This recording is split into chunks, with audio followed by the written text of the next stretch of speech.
বুড়ো হয়ে গেছে মনে হয়। আল্লাহ বুড়ো হয়নি, হয়নি না? আমরা বুড়ো হয়েছি, আমাদের ক্ষমতা লোপ পেয়েছে, কিন্তু আল্লাহ বুড়ো হয়? তাহলে আমার আপনার সেই ভরসা কোথায়? সেই ইমানি জজবা কোথায়? যদি সেই দিন আমার আল্লাহ তাদেরকে ওই বিপদের সময় যদি আল্লাহ তাদেরকে রক্ষা করে বাঁচান, আজকে যদি আমি আপনি বিপদে মুসিবতে পড়ে সেই আল্লাহকে যদি ডাকি, সে আল্লাহ ডাকে সাড়া দেবে না দেবে?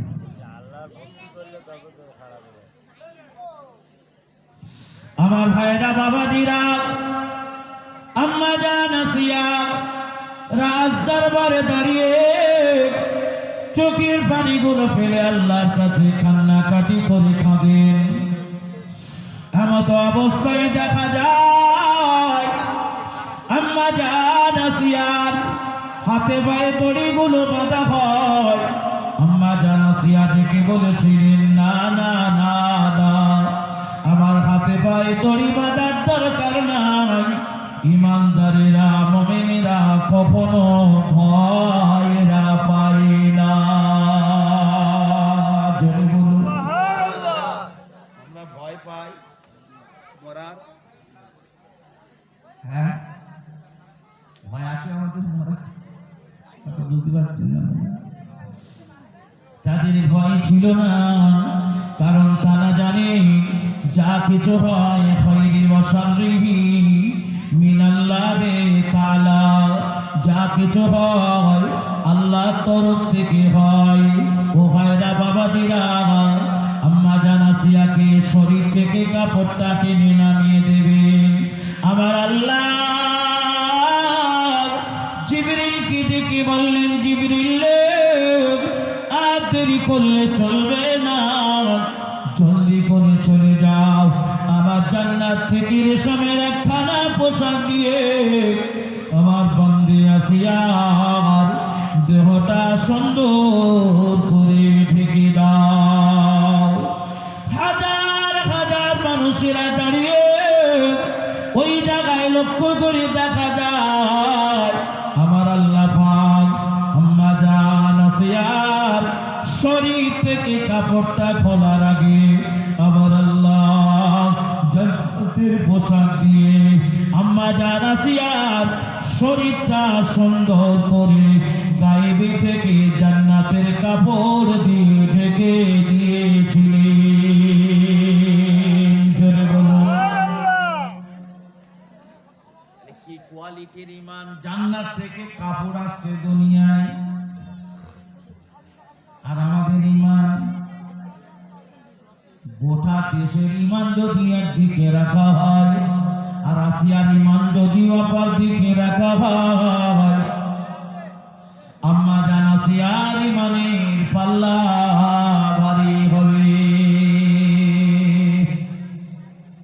কিয়ামতের ময়দানে মাশারের দিনে আমার আল্লাহ পাকের নবীর সাথে জানার বিবাহ হবে। জান্নাতের ভিতরে যার সাথে আমার আল্লাহ বিবাহ দেবেন, তিনজন নারীর সাথে আল্লাহ পাক স্বয়ং নিজে দাঁড়িয়ে থেকে আমার নবীর সাথে পৃথিবীর ওই তিনটে নারীর সাথে আল্লাহ বিবাহ দেবেন। জোরে বলুন সুবহানাল্লাহ।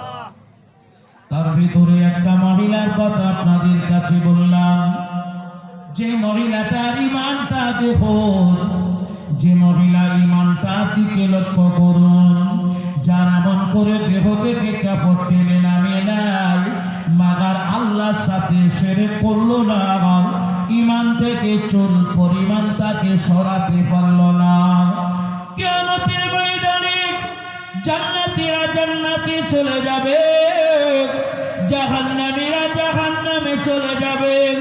আল্লাহ রাব্বুল আলামিন আমার আপনার নবীকে জান্নাতের ভিতরে আসিয়ার সাথে আমার আল্লাহ পাক জান্নাতের ভিতরে আসিয়ার সাথে বিবাহ সম্পন্ন করাবে। আপনারা জানেন কি জানি না, আমার জানা নয়, আমার নবী সবে মিরাজে রাত্রে গিয়ে জাহান্নামের দরজাটা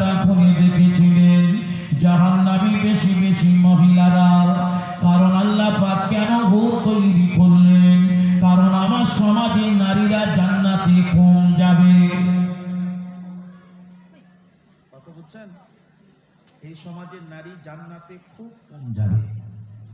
তাই নবী আবার শাবে মেরাজ থেকে ফিরে নারীদেরকে ডেকে বলেছিলেন, তাকফুরুনাল লানা ওয়া তাকফুরুনাল আশিরা, হে মদিনার মহিলারা তোমরা বেশি বেশি করে দান করো, সদকা করো, বেশি বেশি করে দান করো, সদকা করো, কারণ আমি নবী জান্নাতের ভিতরে জাহান্নামের ভিতরে তোমাদেরকে বেশি দেখে এসেছি। যেদিন থেকে এমন করে কিয়ামত পর্যন্ত যত মানুষ জাহান্নামে যাবে, এখন যারা আমরা পৃথিবীতে আছি প্রত্যেকটা নারীকে নবী জান্নাতে জাহান্নামে দেখে এসেছেন। প্রতিটা নারীকে দেখে এসেছে। এসে বললেন তোমরা বেশি করে দান করো, কারণ এই দানের ভিতর দিয়ে আল্লাহর ক্রোধকে, আল্লাহর রাগকে মেটানো যায়। আর আল্লাহর ক্রোধ, আল্লাহর রাগকে মেটাতে পারলে, আল্লাহকে জয় করতে পারলে আল্লাহর দয়ার জান্নাত তোমরা হকদার হয়ে যাবে। চলে বলুন ও ভাইরা, বাবাজিরা রে, কলিজার টুকরা মুসলমানেরা, একটা কথা আপনাদের বলে যাই, শুনে রাখুন, জেনে রাখুন। কিয়ামতের ময়দানটা একটা দুটো দিনের জন্য হবে না। কিয়ামতের ময়দানটা 50,000 বছরের দিন হবে। কতদিন? 50,000 বছরের সময় একটা দিন। এই 50,000 বছরের ভিতরে কিয়ামতের ময়দানে মাশারির দিনে আমি আপনাদের বলে যাই, শুনে রাখুন। এই 50,000 বছর মানুষ কিয়ামতের ময়দানে নাজেহাল হয়ে ঘুরতে থাকবে, ঘুরতে থাকবে। ওই বান্দা বান্দিরা একটা সেকেন্ডের জন্য, একটা মুহূর্তের জন্য একটা জায়গায় বসার সুযোগ পাবে না। আপনি 1 ঘন্টা রেশনের দোকানে লাইন দিলে আপনি দাঁড়িয়ে থাকতে পারেন না, আপনাকে বসার জায়গা নিতে হয়, ঠিক না বল? হ্যাঁ, কিয়ামতের ময়দানটা 50,000 বছরের দিন হবে। আপনি ওই 50,000 বছরের ভিতরে 1 মিনিটের জন্য বসার কোনো হুকুম থাকবে? সেই দিনটা কতটা কঠিন ভয়ানক দিন হবে।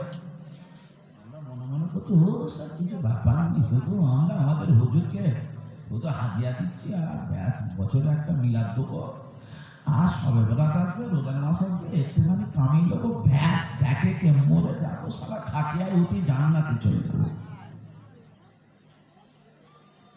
ওর শুধু খাটিয়া একবার উঠে কত গানের কত চা। আপনি জানেন মালিকাল মউত আজরাইলের আন্ডারে 1-2 জন ফেরেশতা নয়, কোটি কোটি ফেরেশতা আছে, কোটি কোটি ফেরেশতা। যখন আপনার জান হরণ করার জন্য মালিকাল মউত আজরাইল প্রথমে আসে না, তার সাঙ্গপাঙ্গরা, তার সহচরেরা, তার সঙ্গে ফেরেশতারা আগে অ্যাডভান্স আসে।